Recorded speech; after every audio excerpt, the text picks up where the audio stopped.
Yes. Okay. We are legit. We are. All right.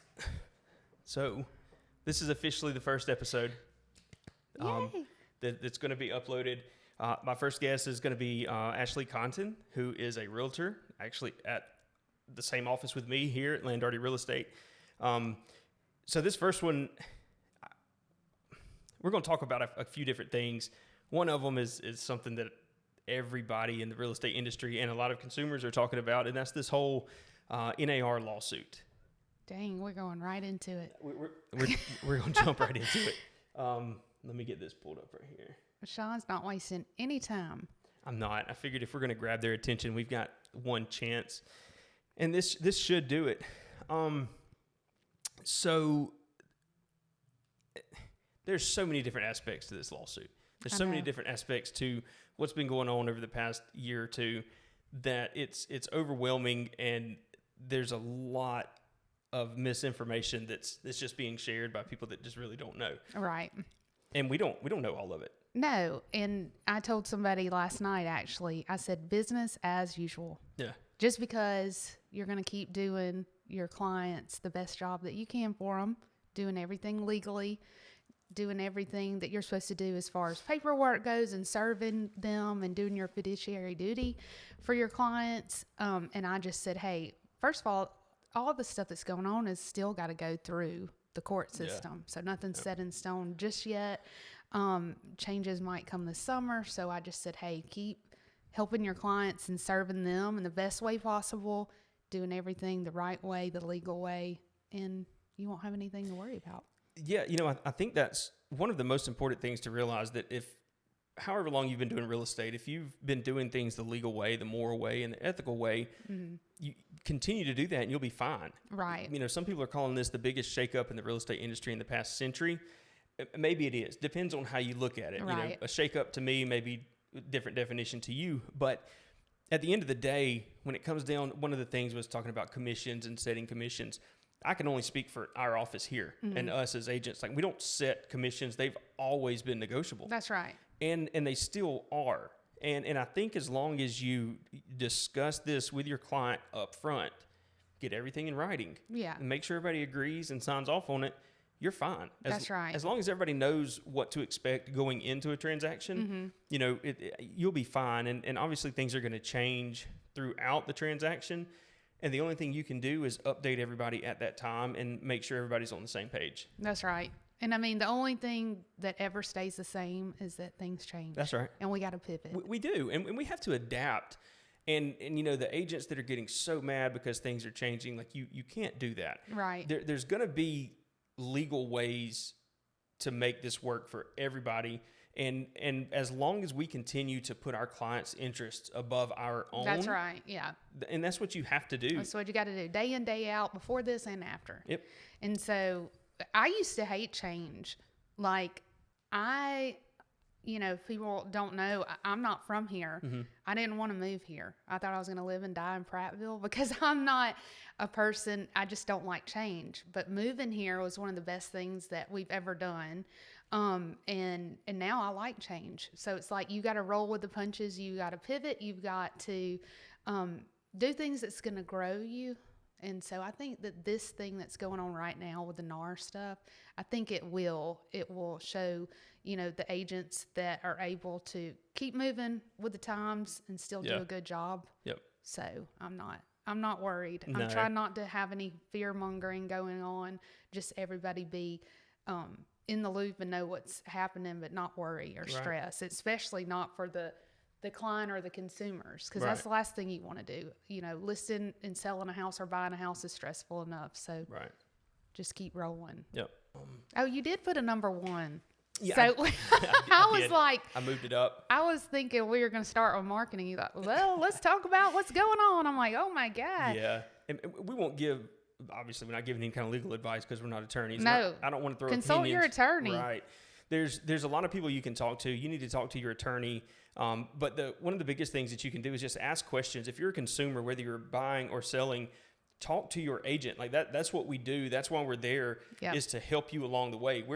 There's bad agents everywhere. There's bad people in every business. But our goal at the end of the day is to either sell your house or sell you a house. Right. We're not out to get you. No. So, and one thing this is going to do is it's going to, for lack of better terms, it's going to weed out the bad agents. The bad folks. It is, because if you're doing something underhanded, it's unethical, immoral, illegal, like it's luckily it's getting harder and harder for you to get away with that. That's right. So, the agents that are doing the right thing, we're going to be fine. Yeah. We're going to keep moving, keep selling, keep helping people. Yeah. We'll adapt, we'll overcome. And that's right. We'll come on. We'll do another one of these once more information gets out. I know, we've got some training next month on some of the new forms and stuff like that. So there's going to be a lot of questions asked, and hopefully we'll have some more answers that we can give at that time. That's right. All right. So we moved that to number 1. We'll go to number 2, and we're going to talk about like marketing. Like you're a top producer. Okay. You've got a social media presence. In this day and age, with the advancements in technology, it is crucial to do certain things and to be able to set yourself apart from other agents. So let's kind of talk about some of the things that you do, some of the things that you've done that failed. Yeah. Because not everything that we do is going to work. No. There's so what much you're trial saying and is error. the highlight reel. That's right. That's absolutely right. That's the stuff that's tried and true, and we're going to keep rolling with it. So marketing, I feel like it's come to a place too where I did Canva for several years, and people started catching on and doing stuff with Canva, which is an awesome platform. And in a lot of cases, it's free. It's absolutely free. But now that everybody's doing it, you got to set yourself apart and say, okay, what's next? How are we going to evolve? How are we going to do things better? How are we going to better serve our clients and set ourselves apart from the others? 500 agents and do them. But, and I think it's come to video's a huge thing right now. Yeah. Being able to, showcase your property on video, because a lot of people, they won't even make an appointment if they don't like the pictures or the video. Yep. They won't even step foot in your house. Well, and that's where the whole, I've heard for as long as I've been alive, you have one chance to make a first impression. That's right. So, first impressions are everything. Everything. And especially now, I don't remember the numbers. We could pull them up, but there's so many people, the majority of people, they see a house for the first time online. Right. And if you don't have the photos or something to grab their attention, the chance of them wanting to see it in person just reduces dramatically. Absolutely. So, there's certain things that you can do, and you've only got a small window to grab somebody's attention.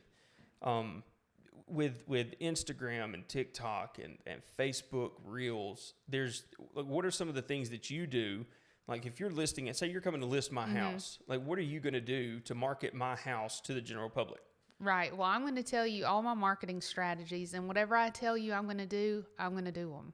So I'm not just going to come and say, hey, I'm going to do a marketing ad on Facebook that's going to last 10 days and I'm going to spend this much money boosting the ad. If I say I'm going to do it, I'm going to do it and follow through. But photography is huge. So I tell people all the time, like, you said I'm a top producer. I am, but it takes a lot of people for me to run my business. One beat my sign guy, Sheila, who works at our office. Like, I couldn't do my job without you guys. So you take incredible pictures and video too. So I think that's a huge thing as far as getting also the video and the pictures to the masses. Like, you may not even be in the market to buy anything, but if you see my video and you give it a share, I mean, now my sphere of influence is reached, 600 more people off TikTok, and TikTok is one that I've learned if you hone down on one platform, like, that's gravy. And for a while, mine was Facebook. But I've noticed over time that Instagram has a younger audience, and the first-time home buyer pool is huge, especially in our area. Right. So I have transitioned to do a little more on Instagram and now doing TikTok, which is, I am not a TikTok star. Like, you're not going to catch me on there doing dance moves and stuff like that. But I do feel like it's doing a huge service to my clients to put stuff on TikTok. And I also think that regardless of how you market, staying consistent with your marketing is a huge thing as well. And also, it may be a $20,000 house. Yeah. One of the things about being consistent is doing it on all the properties. Sure. Because it becomes part of your personality. And it's my brand. It is. It's your marketing brand. Yeah. And you can tell people, I do this for all properties. I do. And short-sightedness will make you miss the opportunity to get listings in the future. Right. Sorry if y'all They can hear coming the to get sirens. you? I guess so. I called them. So being consistent and doing the same thing over and over, it's yes. There's agents that struggle at first, and especially a lot of new incoming agents that move here from different areas. You preaching to the choir. I know. I didn't know anybody when I moved here. I didn't want to say it specifically, but I know. I didn't know anybody. And when I lived in the Montgomery area, my phone rang all the time, and I moved here and my phone gradually stopped ringing. Mm-hmm. And that is if you're in a depression already from moving, and then your job requires sales, and you only make sales and money off of things you close. Oh my gosh. Right. That's where I was. So you got to put yourself out there. Even like today, putting on the headphones and hearing myself. I don't like hearing myself. I'm country as a dang turnip green, and I know it. My husband tells me that all the time, and I hate hearing myself. And even on the video you shot, but you know what? I'm going to put it out there because it's to serve my clients. Yep. But then also too, I need to have that recognition showing you, hey, nobody's going to walk up to me and be like, hey, I didn't know you were a realtor. Oh, yeah, you did, because I hit you over the head with it. Right. And well, I'm posting stuff, too, that I told one of our newest agents, like, it might be insignificant. You might be in Home Depot doing something for your listing. Post about it. There's a part of it that's like you're a real person, and you're bringing your personality to your job. Right. And so I always tell people, encourage people, it doesn't matter how you look, how you sound, put it out there.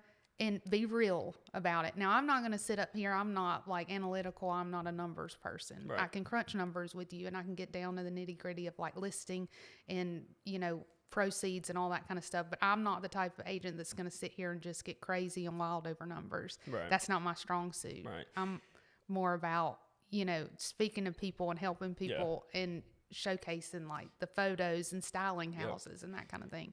Well, in this industry, you have to sell yourself first before you can ever sell anybody's home. Right. Like you have to make people want to use you. Yeah. Because this is, real estate for the majority of people is going to be one of the biggest financial decisions they ever make. Right. So during that transaction, you're a CPA, you're a therapist, you're their realtor. Referee. Yeah, absolutely. I've been a nurse, a dog wrangler. Yep. And that's the thing, I think there's people out there that think what we do is just always, rainbows and puppies.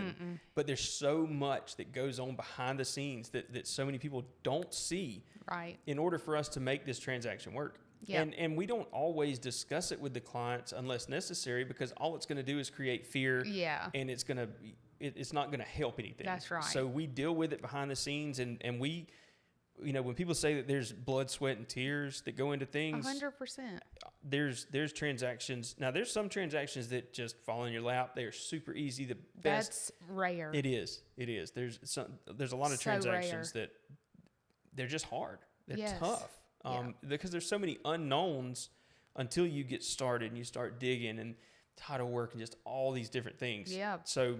And two sides to it. I mean. Yeah. And there's so many moving parts. Yeah. It's not just a buyer and a seller. It's the buyer, the seller, the buyer's agent, the seller's agent, home inspectors, appraisers, lenders, attorneys. Title company. Yeah. And there's, the pest control people. I think it's easy to say there's at least 10 to 15 people involved in every single transaction. Yeah. I would say easily. More than that. Yeah. And depending on how complex it is. Yeah. So what we do, while it's not rocket science, it's not as easy as a lot of people think. It's that iceberg meme. Yeah. Where it's like you see the top and, oh, wow, cool. But then under the water, it's 500 other things that happened that you had to sometimes endure. That's right. All right. So let's move to number 3. Let's talk about our work and life balance. Because if you let it, real estate will completely consume. It'll eat you up. Every day. Yeah. You could work 7 days a week if you want to. So we have to be able to find a balance between doing our job and maintaining our home and our home life. Yeah. So And that's been my word of the year, has been intentionality. Because I used to joke with people that I work when my eyes are open until they shut. And then I learned and realized that, you don't have to do that all the time. Right. Because, like, I have a junior in high school. You do too. I do too. And last night I was at the prom. Yep. And I had to tell an agent, I was like, hey, I'll get you this stuff on Monday. I'm at the prom. I'm running errands. I'm decorating, just all the things. And she said, I understand. And that was so heartwarming because it was like, you get it. You're a mom. You know that this time is fleeting. It's so cliche to tell people, like, the nights are long and the days are short. Yep. The years are short, and it is 100% the truth. And we were standing there taking pictures at prom last night, and they were like, next year they'll be seniors. And I really could just cry. I could just cry thinking about it. Yep. But, and I gave up coffee for Lent. So I was up all day yesterday doing prom stuff. Well, if we can back up, Tuesday I did a realtor open house. Wednesday I had a field trip to Georgia with my younger child. Thursday was my son's birthday. Friday was my mom's birthday who came into town. Saturday was the prom. And I gave up coffee for Lent. I am on the struggle bus so bad, even sitting here with you, because I am so dang tired. Yeah. But it's all worth it. And I'm trying to, that was my word this year, was being intentional. And that includes my time. Absolutely. And that's one of the things in life that you can never get back. Right. You can't go back and get lost time. And trying to do so much for others can ultimately hurt you. Yeah. So, and that, like me, I got off a lot of the boards I was on. I'm coming off of one of the last boards that I'm on this year in May. And I'm gonna take a break pretty much from just about all the boards. Good for you. And I've got 3 kids. I got 3 daughters, a junior, one in 7th grade, and one in 2nd grade. And we've got sports. Yeah. We've got volleyball and tennis and gymnastics, cheer. So I'm not going to let anything come between me and my family. Yeah. So you absolutely have to find that balance somewhere. Oh, yeah. And I've made a lot of personal changes in my life. Mm-hmm. I quit drinking. Well, whatever. I quit January the 1st. Yeah. I wasn't an alcoholic or anything. Right. I was a social drinker. I drink on the weekends. But on January 1st, I said, you know what, I'm going to try this. I'm going to see what happens. Mm-hmm. And honestly, it's been one of the best things I've ever done. Yeah. I have more energy. I sleep better. I don't feel like I need to go to bed, at midnight. Right. I can personally function better, and the quality of life is better. My mind is better. I can remember things. My memory's horrible, by the way.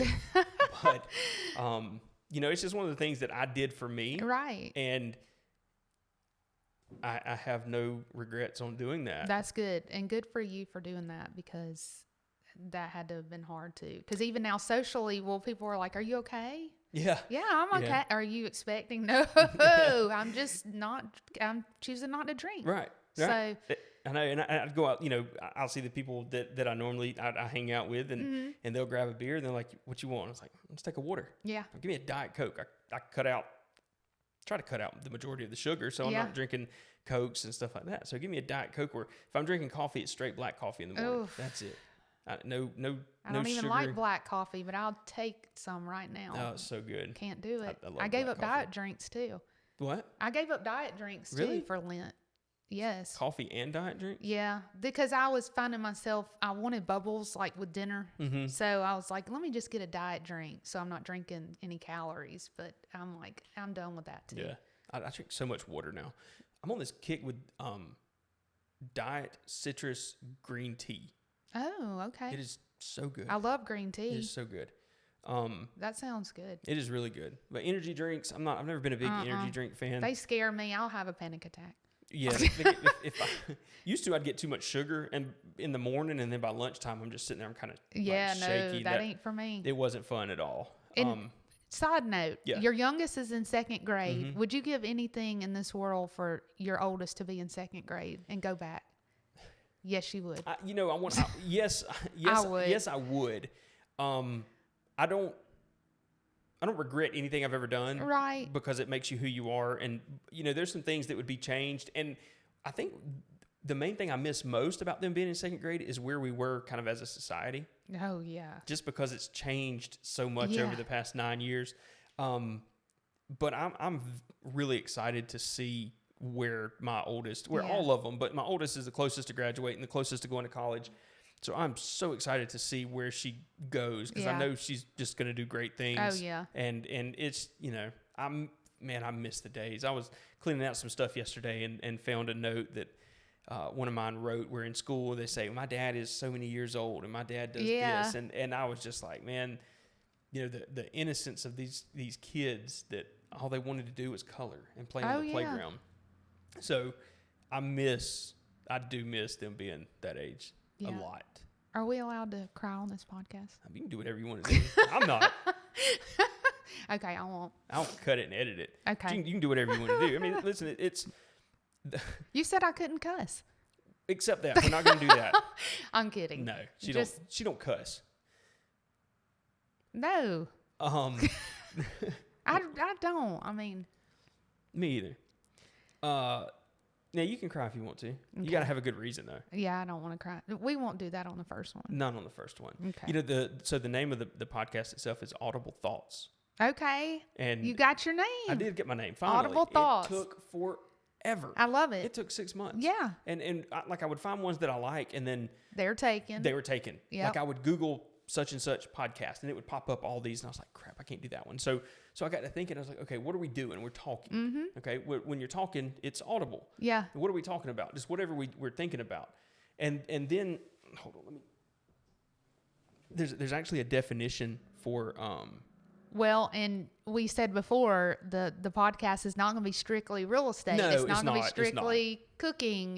Nope. It's got to be everything. It's gonna ultimately just, you know, I'm gonna have different guests weekly. Yeah. And we're just gonna talk about whatever we want to, whatever comes up, just real life stuff. Yeah. Like I don't, you know, like I said earlier, if you can't see it, but there's a list right here that's got like some topics. Right. But if they saw it, they'd know that we've just gone off topic Yeah. so much. Nothing scripted because I have had no coffee. Right. And I had no idea what we were going to talk about. I'm trying to find the definition of audible thoughts. It is a kind of auditory verbal hallucination. So people with this hallucination constantly hear a voice narrating one's own thoughts out loud. So it's kind of like your own narrator, which is what we're doing. That's what you do. It made sense. That's what I named it. I like it. I could change it later if I need to. Yeah. There you have it. When this is all huge and famous and you're not even working here anymore because you're an influencer. You know, I honestly, I have zero expectations. One thing I've learned in life is if you set your expectations very low, that you are, you're less likely to be let down. Right. So I have zero expectations for this. It's fun to me. Like I enjoy This is fun. Yeah. I enjoy the technical aspect of it. And there's something therapeutic about being able to sit and just have a conversation and talk to people about things and hopefully somebody that's watching or listening gets some kind of information. Right. And that's all I want to do. I don't need to, again, there's zero expectations. Yeah. So whatever. I think you'll be pleasantly surprised. We'll see. Whatever happens, happens. All right, let's go to number 4. We'll finish up with this one. Let's talk about, let's go back to real estate. Let's talk about when you're listing your house or when you're buying a house. I put listing or selling. That's the same thing. Let's talk about 3 important things that somebody should do as a seller, not an agent, the person selling the house. Right. And then we'll talk about 3 things that somebody that's buying a house. Like what, if you could name things in order of importance for somebody that's going to sell a house. First thing, call me. The rest I'll take care of. Right. Okay, so after they I saw that wink. After they call, like what are you going to tell somebody? Right. Okay, what do I need to do? I want to sell my house. What do I need to do? Yeah. Well, one of the things that I like to do, some people will call and say, hey, what do you think my house is worth? And I can run a comp, but I need to go get my eyes on it. I need to walk it down. So if I show up to your house and it looks like a magazine, cool. You might have a different list than somebody else. But if I show up and we need to, tackle smells or touch up paint or do those kind of things where we need a handyman or you can do things yourself, then we might have a different list. Yeah. But definitely I would say, we said before, first impressions are everything. Yep. So when I'm walking up to your door, I'm already I'm devil's advocate. I'm judging a little bit. Right. I'm going to say, hey, you need to pressure wash the sidewalk, or those flower beds are out of control, that kind of thing. And I think that kind of, feedback is getting more important because COVID, things were just like flying and people were putting signs in the yard. And it's like, oh, I sold so much. Now it's getting back to more concessions, and people need to have their properties in good condition, and they need to be well kept, and you need to have that feedback. Well, and I'll jump in and dive just a little bit deeper into that, to the whole first impression, because, a lot of times as a photographer, a real estate photographer, I get to see the house before it goes on the market. Yes. So one, for the pictures, it needs to look the same as it's going to look when it gets shown. And one thing you can do that's detail oriented is just declutter. Yeah. People don't want to see your stuff. They don't. But you still live there. So you've got to have your stuff that you need to live. Right. I understand that. And I even tell people, if we have a showing and you need to get out of the house, take your laundry basket and get all the stuff that was on the counter or the dirty clothes, put them in there and take them with you. Yep. When you come back, put it back, move back in. You want to. Yeah. And that's what I've told a lot of sellers in my years of doing this. What you want is when somebody comes into your house to look at it, that potentially may be buying it, you want them to be able to envision their personal property there. You want them to look at the wall and say, this is where our big family picture is going to go. Or this is where our couch is going to go, and here's our end table, and here's where our TV stand is going to go. Yep. But if you've got so much stuff that you can't see the paint color of the wall, it used to be gray. A few years ago, it was repose gray. You can see our walls here. And what repose, though, is really a neutral. It's really a grayish. It's not so much a gray. It's more of a beigey. So it's neutral. It's not a cold gray. So let's talk about this real quick. Yeah. Lighting. Mm-hmm. Okay. If you're going to list your house, one of the best things that you can do is make sure all of your light bulbs are the same color. They're the same color, and they're all functioning, operating. Yes. And then, too, open those blinds up. Open the blinds, let some of the natural light in there. Yes, but when you're opening the blinds up, if you've got this much dust on them, people see that.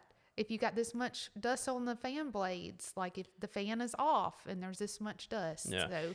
And this is where another agent's responsibility comes in, because we have the experience to go in and say, here's what you need to do. Mm-hmm. When you live here for 25 years, there's things that you overlook and that you miss that you've just gotten used to. Right. There's nothing wrong with it, but when you're wanting to market your house to people, there's certain things that you need to do.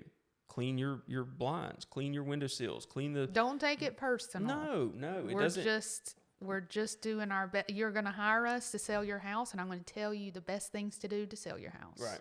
So don't take it personal. Even feedback that comes later on, if somebody's like, oh, we didn't like the floor plan, move on. Yeah. Let it roll off your back. Yep. That's something you can't really change. You can't really change the floor don't plan. Take it personal. Yeah. And when listing a house, open houses are great from the standpoint, a lot of times people think open houses, no buyer is going to come to a realtor open house. Well, that's not what it's for.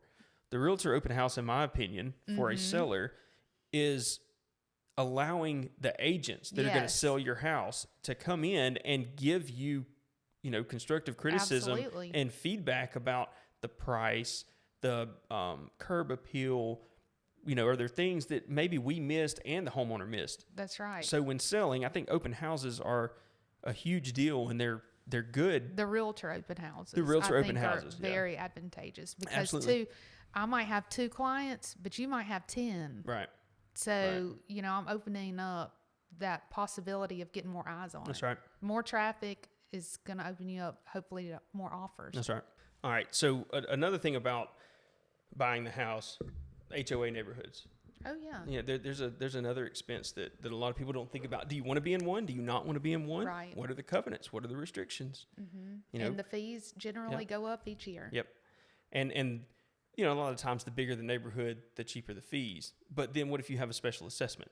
A lot of people don't think about that. That's right. So, there's so many, and these are just barely the tip of buying or selling your house. There's so many things, and this is where as realtors and real estate agents, this is where our expertise plays a big role in being able to help out and provide our worth to the clients. Right. Because again, as an agent, our job is to sell your house as quickly as possible or help you find a house as quickly as possible as soon as you're ready. So,